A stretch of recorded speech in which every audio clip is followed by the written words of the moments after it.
No. We get what we've contributed. That's all. We don't share in the profits. So, Madam Speaker, this is what I'm talking about.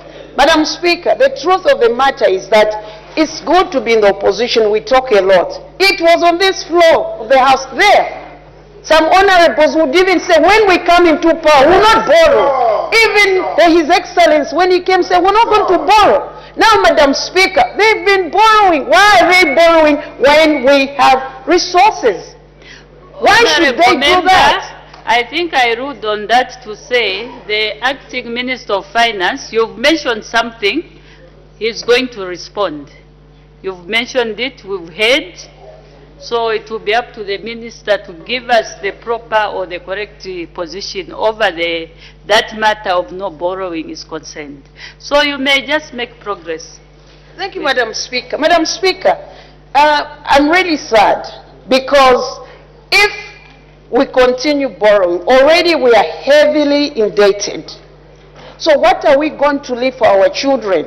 Even the debt restructuring which has been given to Zambia, I believe Zambia is not paying anything at the moment. Who is going to pay after 20 years, Madam Speaker? These are the things that we should think of. And why do we have to borrow? That's my question. I'll say, why do we have to borrow when we have everything? We have the mines here. What is happening in our country? People are laughing at us. We talked about growing cannabis, and it has just died a natural death, where we can make a lot of money, Madam Speaker. We will not even be selling it for 2 cents. We will not be selling it for 2 cents. We will make money and we'll pay the debts off. And I've been told Sujilite is money itself. Lithium is money itself. Why should we be borrowing? This is just bad. It is just bad, Madam Speaker. And I want to urge the government that, as for me, and on behalf of the people of Chenge who's going to pay back this money, we are saying we don't support it. You cannot live a life of borrowing, borrowing, borrowing. No, it shouldn't be like that. So for me, I'm saying it's a no, no, no, no, no, no to this motion. I thank you, Madam Speaker. Thank you. We have to close the report. I'll ask the Acting Minister of Finance and National Planning to respond.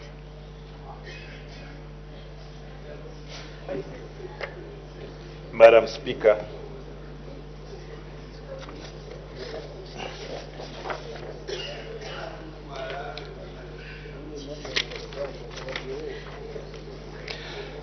let me begin, Madam Speaker, by thanking the committee for their favorable consideration of the 2025 annual borrowing plan, which was presented to this House alongside the 2025 estimates of revenue and expenditure. Madam Speaker, the annual borrowing plan outlines the government's borrowing intentions for the financial year 2025, which amounts to 34.7 billion kwacha. And out of this amount, 15.4 billion will be raised domestically through the issuance of government securities, while 19.3 billion, or equivalent to $697.4 million, will be raised through drawdown on previously contracted external loans. I repeat, 19.3 billion kwacha, or $697.4 million, will be raised through drawdowns on previously contracted external loans. Madam Speaker, let me deal with some matters that have been raised by the debaters, and I thank the people that have debated.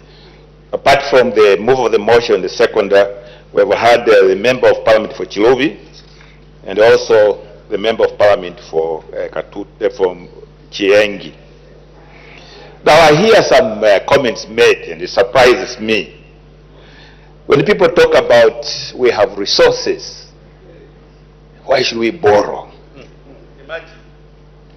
And these are people who belong to a party that drove this country into unsustainable borrowing.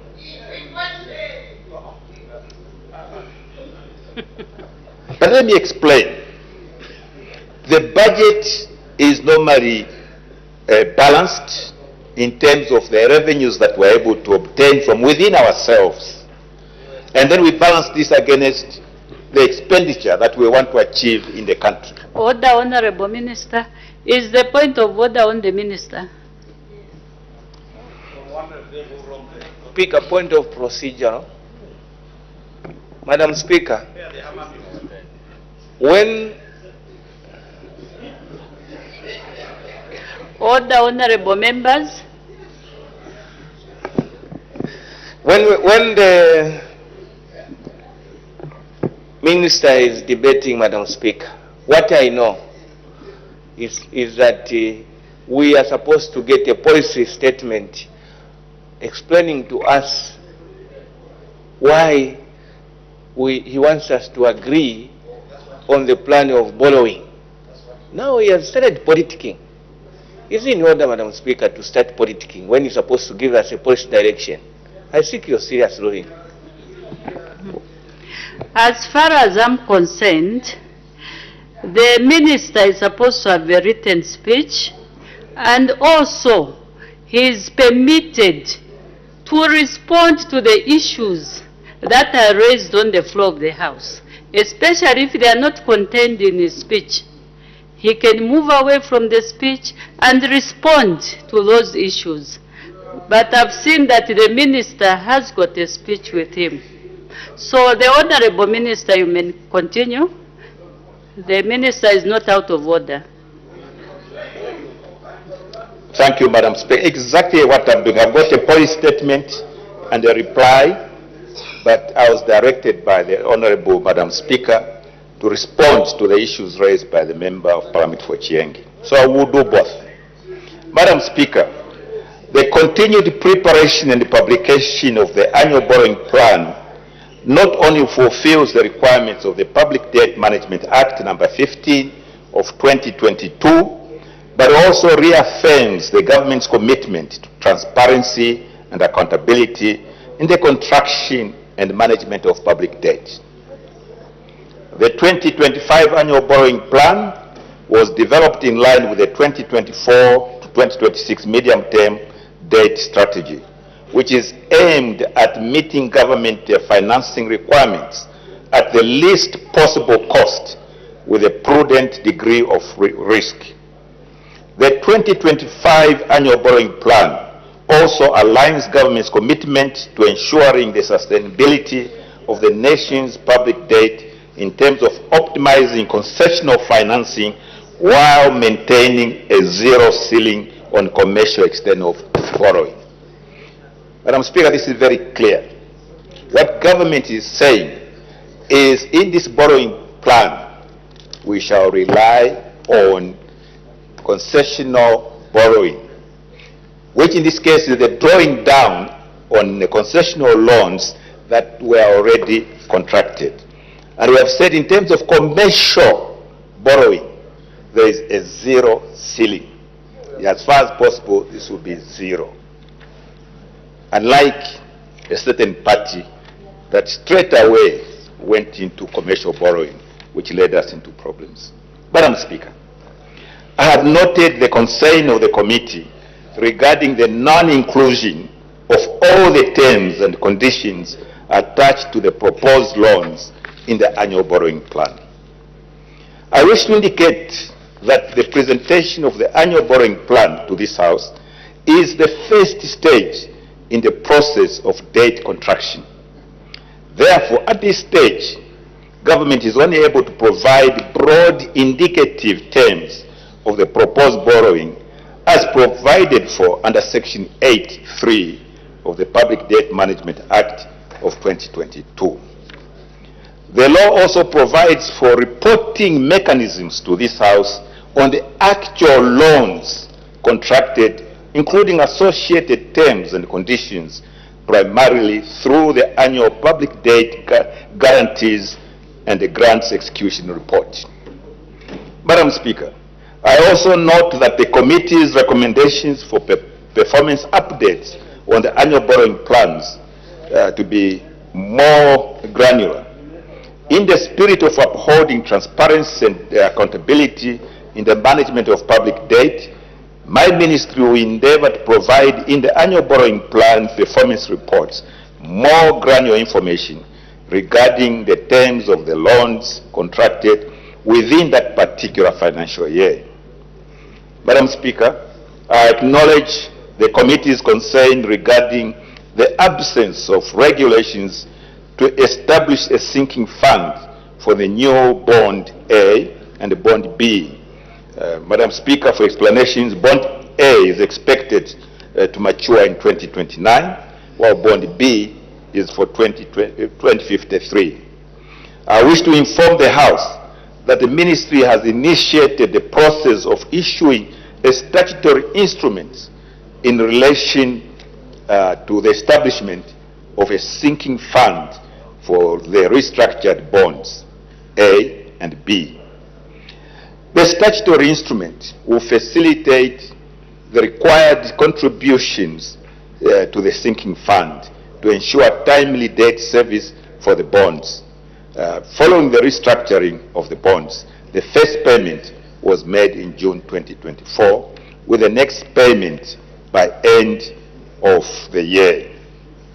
Madam Speaker, let me go back to your directive that I answer some of the comments made. Why are we borrowing? I was beginning to explain that we borrow to help finance our budget. There is only two ways in which we can fund our budget. Either we go for our own resources from within ourselves, and primarily that is from taxes.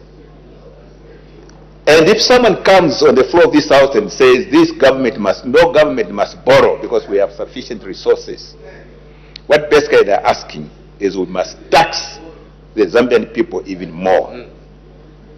And he thinks taxing already overtaxed people would not work. What is this government doing? We talk about these resources. We have minerals. We have the trees that we're talking about.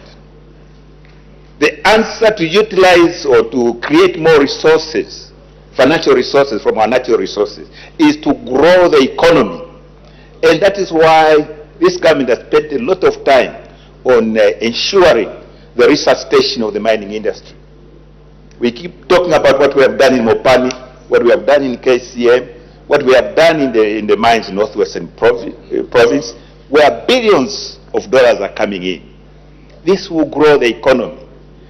We talk about what we have done to attract more investment in the new resources. The ones that you are talking about, like lithium and other minerals. This will grow the economy. And when the economy grows, we'll be able to generate more taxes and reduce on the dependence on loans.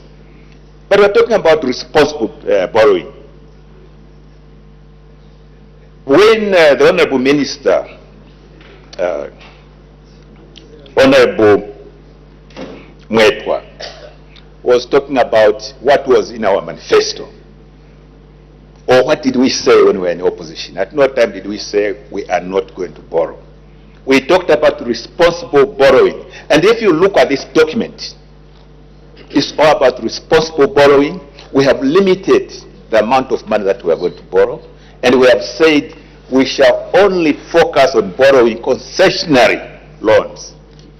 And we have put a limit of 0 on commercial borrowing. There can be nothing more responsible than that. So I think we are on a path to restructuring this economy, Madam Speaker. But as I wind up, let me once again thank the House for supporting the 2025 annual borrowing plan.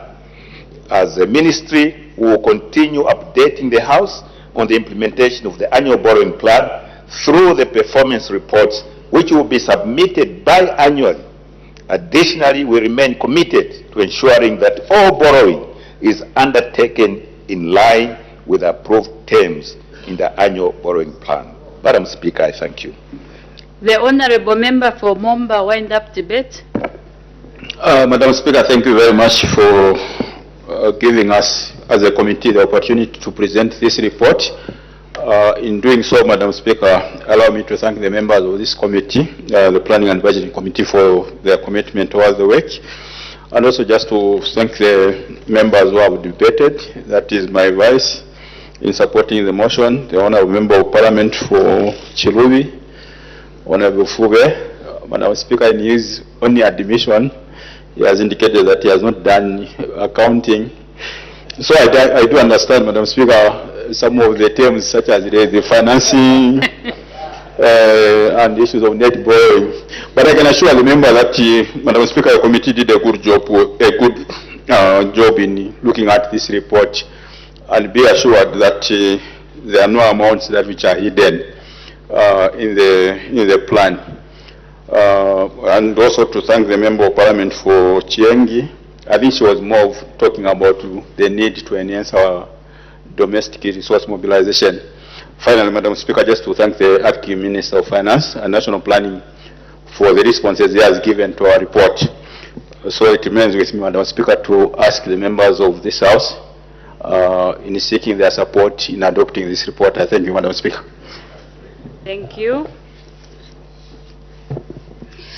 I put the question. The question is that this House adopts the report of the Planning and Budgeting Committee on the annual borrowing plan for the 2025 financial year for the fourth session of the 13th National Assembly, laid on the table of the House on Thursday, 17th October 2024. As many as are of that opinion say aye. Of the contrary say no. The ayes have it. The question is resolved in the affirmative. Her Honor, the Vice President, adjournment. Madam Speaker, I beg to move that the House do now adjourn. The question is that the House do now adjourn. Any debate? Any objection? The question is agreed to. The House is now adjourned.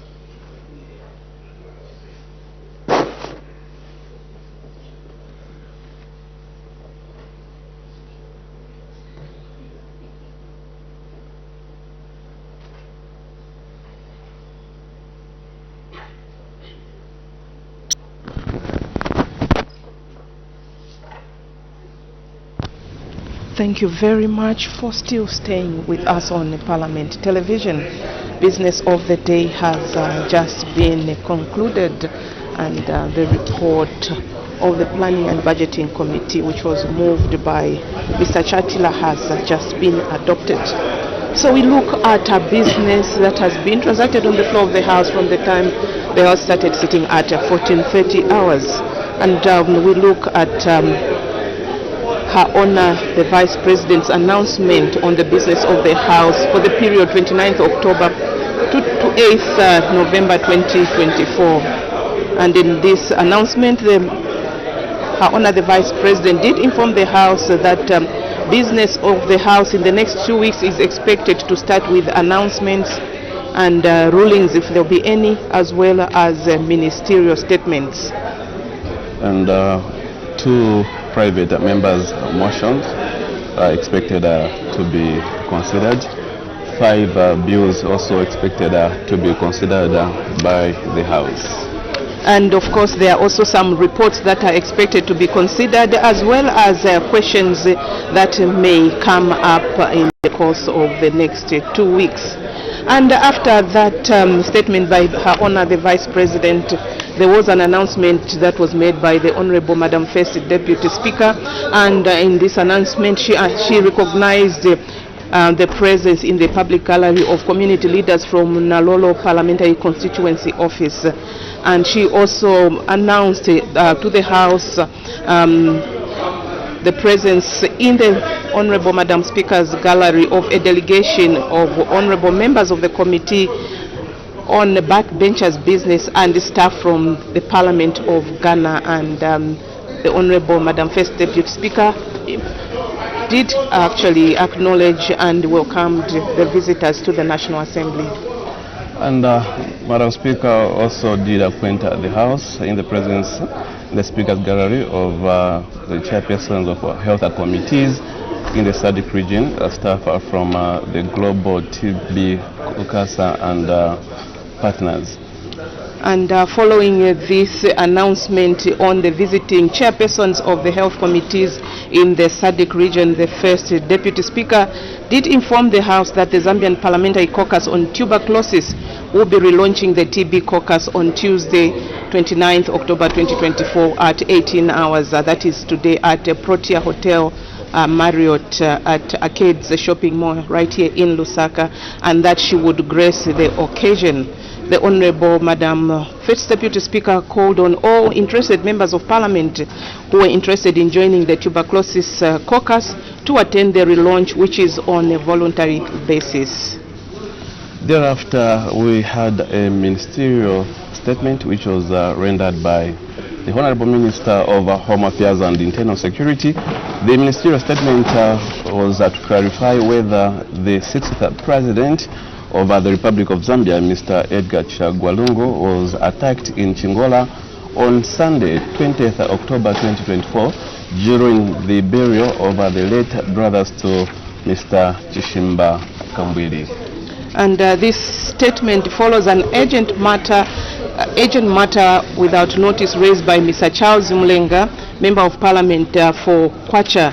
And in this statement, the minister did actually inform the House that the New Dawn government detests violence of any form, and irrespective of who is funding it or who it is directed at. And regarding the alleged attack on the 6th Republican President, Mr. Edgar Chagwa Lungu, by suspected UPND cadres on Sunday, 20th October 2024, during the burial of the late brothers to Mr. Chishimba Kambwili. Briefs are that on 21st October 2024, at around 11:06 hours, Chingola Central Police Station received a report of the alleged attack from Mr. Richard Kazala. He reported that that unruly youth had blocked the convoy for the former president and had pelted it with stones along Mwaiseni Road. And the Honorable Minister did say that the former president, with his entourage, went to Chingola on Sunday, 20th October 2024, to attend the funeral of late brothers to Mr. Chishimba Kambwili. The two died in road traffic accident along the Luwingu-Kasama Road in Northern Province on 15th October 2024. And the minister stated in his statement that the former president arrived at the funeral house at about 9 hours and proceeded to the funerals to attend the funeral church service at Chingola Central Seventh-day Adventist SDA Church, where one of the accident victims was congregating.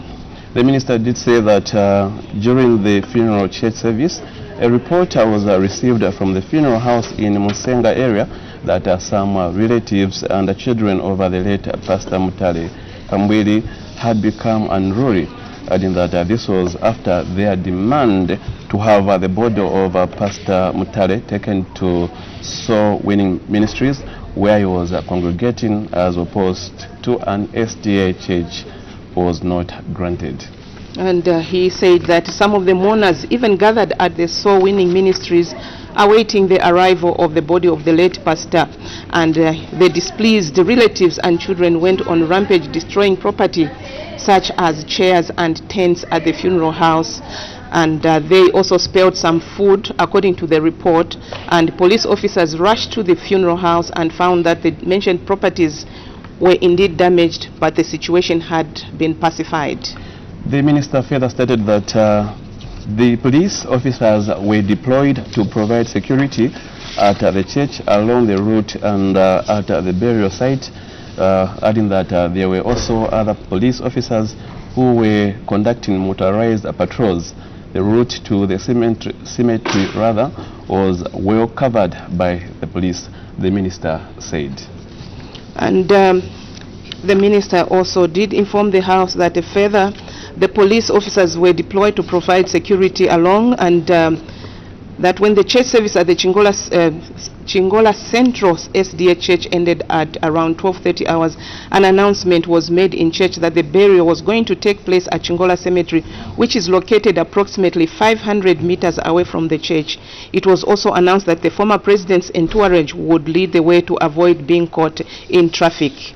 And after the church service, the former president's convoy, which was expected to lead the procession to the burial site as announced in church, left.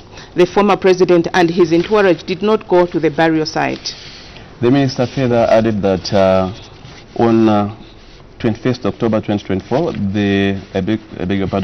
he further said that in a twist of events on 21st October 2024, the named television station published and posted the same video whilst apologizing to the public that the information it had published was false and that it was an old footage which did not happen in Chingola on 20th October 2024 as reported the previous day.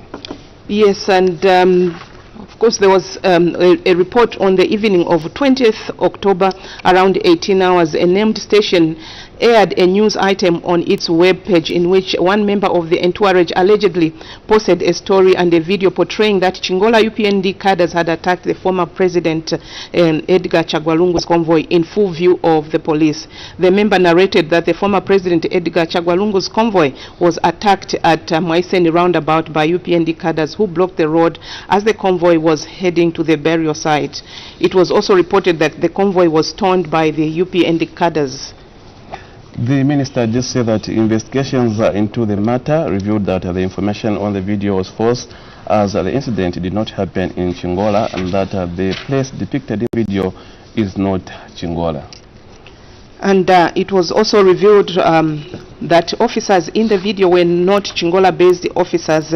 Rather, the video was an old footage of 2020 when the incumbent president was attacked in Mpika by suspected PF cadres, which was photoshopped to mislead the public that the incident happened in Chingola when in fact not. And investigations also revealed that none of the 4 motor vehicles that were part of the former president's convoy was damaged, and an inquiry file has since been opened to establish the motive for misinformation and the nation misinforming the nation, and investigations instituted into the matter, though no arrests have been made so far.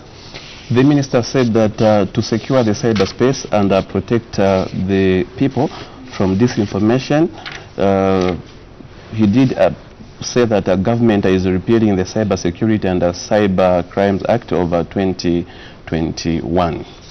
And he also said that the repealing of this Cyber Crimes Act will strengthen the administration and enforcement of laws aimed at protecting the cyberspace. He also said that government was also strengthening efforts to track, apprehend and prosecute peddlers of disinformation. Further, he said that government has strengthened collaboration with all mobile network providers and other stakeholders on information sharing. So that was the ministerial statement by the Minister of Home Affairs and Internal Security.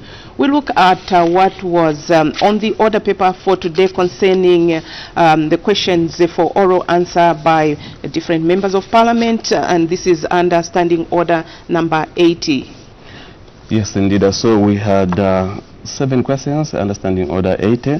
So the first question, which was considered, which is question 58, did come from Mr. Kalalwe Mukosa, Chinsali, Member of Parliament. He did direct his question to the Minister of Health. He wanted to find out how many staff houses of nurses that were countrywide as of February 2024, in B, what the housing deficit was as of February 2024, in C, whether government has any plans to build additional staff houses for nurses to meet the deficit, and D, if there are no such plans, why? So the minister did say that out of the total of 28,876 nurses deployed countrywide, 1,886 were accommodated in institutional houses. The rest, 26,990, are provided with a housing allowance. And in answering Part B, the minister did state that the deficit as at A is 26,990 nurses that are not accommodated in institutional housing. In answering Part C, the minister did say that government has plans to construct additional staff accommodation, not only for nurses but all health workers who are eligible. And we look at question number 62, which was posed by a Chimwemwe Member of Parliament, Mr. Allen Banda, and he's directed this question to the Minister of Education. In the first part of the question, he wanted to know whether government has any plans to introduce the English language as a medium of teaching in primary schools starting from grade 1. And Part B of the question, if so, when the plans will be implemented, and Part C, if there are no plans, why? And in response to this question, the Minister of Education did indicate to the House that government has plans to introduce education as the medium of education, starting from early education right through primary and continuing into secondary education across the country. The minister also informed the House that to ensure and support learning in the early years, language code switching will be introduced in grade 1 to 3, allowing teachers to clarify concepts in local languages when needed. And Part B of the question, when the plans will be implemented, the minister informed the House that this shift aligns with the 2023 Zambia education curriculum, which addresses languages of instruction among other education improvements. He also said that the curriculum rollout will begin in 2025, all things being equal, and will follow a phased approach in accordance with international standards, starting with the early childhood education, grade 1, grade 4, and Form 1. And Part C of the question, he did inform the House that the plans are there. And we also had a question 60, which came from Mr. Wamunyima Imanga, Nalolo Member of Parliament. We did pose a question to the Minister of Infrastructure, Housing and Urban Development. He wanted to find out whether the government has any plans to upgrade the Kalongola Road. He wanted to find out whether government has any plans to upgrade the Kalongola Road in Western Province to an all-weather gravel road. I also wanted to find out if so, when the plans will be implemented, and if there are no such plans, why. The minister did state that yes, government has plans to upgrade the Kalongola Road in Western Province to an all-weather gravel road, but he did state that the implementation will be done once funds are made available. And another question came from Kwacha Member of Parliament, Mr. Charles Mulenga, and he directed his question to the Minister of Transport and Logistics, and he wanted to know whether government has any plans to lift the ban on night driving for public service buses, and if so, when the plans will be implemented. And in response to this question, the minister informed the House that government is considering the proposal to lift the ban on night driving for public service buses, and when the plans will be implemented, the minister informed the House that the government was considering that, and once measures are put in place and they are followed, this will be implemented. So those are just some of the questions that were posed by the minister, rather the members of Parliament, that were considered on the floor of the House today.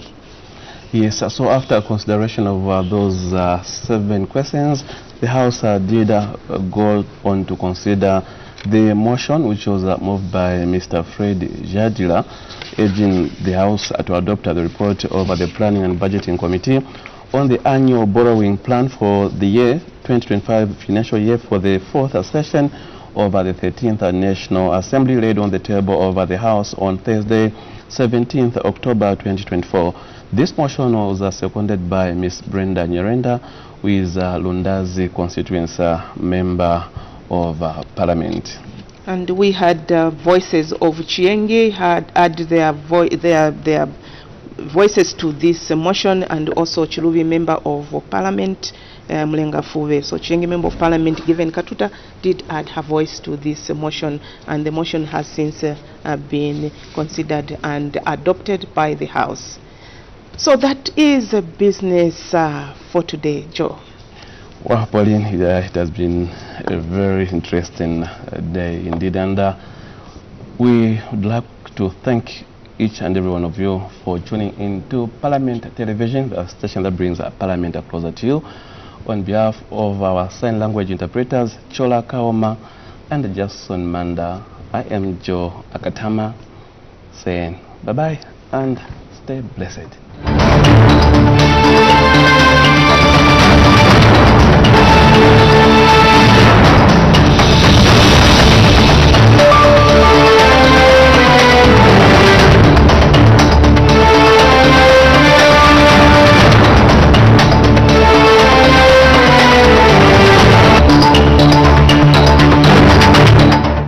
That you can still watch your favorite shows from anywhere, anytime. Yes!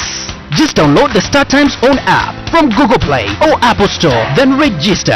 You can link your DTT or DTH decoder to up to 3 devices by entering your smart card number and the last 6 digits of your decoder serial number. Then voila! You're good to go. You can also pay for your subscription, change your preferred bouquet and other self-services on the app. It's as easy as 1, 2, 3. Topstar. Enjoy digital life.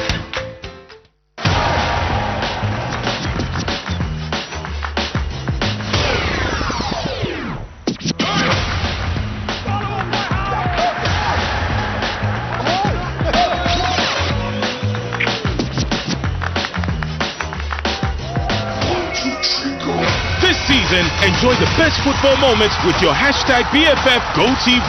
Get GoTV today to enjoy all the best football live on SuperSport. GoTV, love it.